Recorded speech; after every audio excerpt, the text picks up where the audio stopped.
Hello, class. Sorry my video is a little late this week. I mean, it's still Thursday, but I was in meetings all day. Fun times, though. That's what happens when you work here, in the contemporary United States. Mostly what you do is sit in front of a computer and you go to meetings. Sometimes you go to meetings while you're sitting in front of a computer. So, of course, we're all familiar with that now. Anyways, today's uh, article I want to talk about, it's targeted protein degraders may act as promising antivirals. So, I mean, we're pretty successful with antibiotics. And although we are getting some resistant antibiotics like MERS, but generally speaking, we're pretty good at killing bacteria. So I guess I should say antibacterials. Antibiotic is an antibacterial that inhibits the growth. So even though colloquially we call it antibiotics, sometimes we should properly call them antibacterial. It's like sulfa drugs are antibacterial, but penicillin is an actual antibiotic. So, but that's only if you go into pharmacy if you'll get that.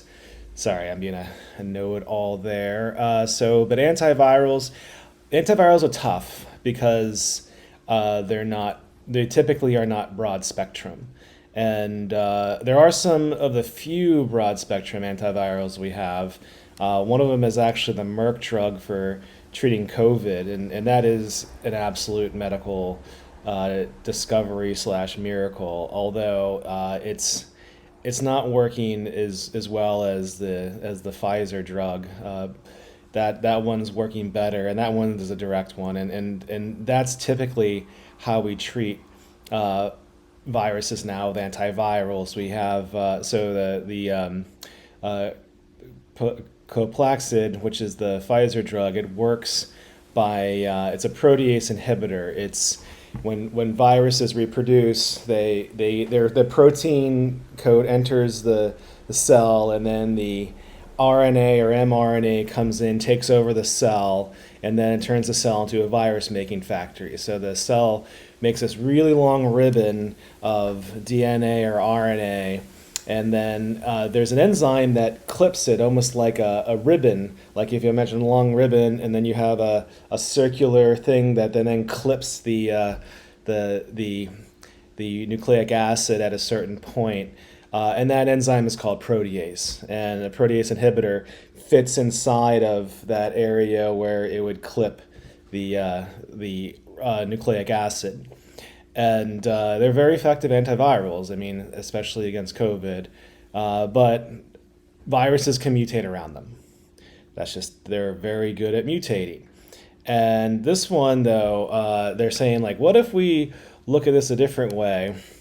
What if we have, first of all, something that only loosely fits, but then attaches an enzyme, E3 ligase? This E3 ligase then degrades the protein coat. So this image right here is a model of the dengue virus. So that's a mosquito vector disease, dengue, and that's I've never had dengue, but I know a lot of people. It's not too common in Hawaii. More common in Southeast Asia, is where you typically see dengue viruses. But in treatment for this, they're experimenting with this. This is still, I mean, one of the things about this is show you how science is evolving and things we're looking at. So we're looking at this new concept, this new idea on how to treat viruses, and viruses are very fragile. Okay, so I mean, when we started hearing about COVID, for instance, like it survived for hours or days on plastic surfaces, and like, not really. I mean, maybe, but a small percentage. It's especially once you break through this protein coat that's in a virus, viruses just don't really work anymore. So they're very fragile. So I mean, there's many ways you can do this with bursting. I mean, so certain salts like zinc often will burst the protein coat on a virus, for instance. So, but anyways, this is where they're going. This article is about kind of what they're researching, and oh, and it's looking for hepatitis C virus. We'll see about this maybe there's no way hepatitis C. It's a cured disease. It's still the treatment's pretty brutal from what I hear. So I mean, it's a new way to look at drugs, new way to look at cures for diseases, and so I think it's fascinating. And I mean, I think this is out of science fiction. I'm still amazed about this technology we have and biotechnology and things in dealing with infectious disease and also our mRNA technology. This is not mRNA technology, but in my mind, it's kind of connected. I just think this is amazing. This is absolutely amazing how our technology is, and here's the forefront of it. And this is what we're looking at, a new concept, how to approach curing viruses. So I hope you enjoy this article. So maybe even find a way to cure HIV, because that's one of the diseases we can suppress but never cure. So other diseases we can't cure, herpes, for instance, at least herpes 1, herpes 2, we don't know how to cure those diseases. So it's interesting though. So we'll see what happens. Also, with all my emails, please let me know if anything is not going well.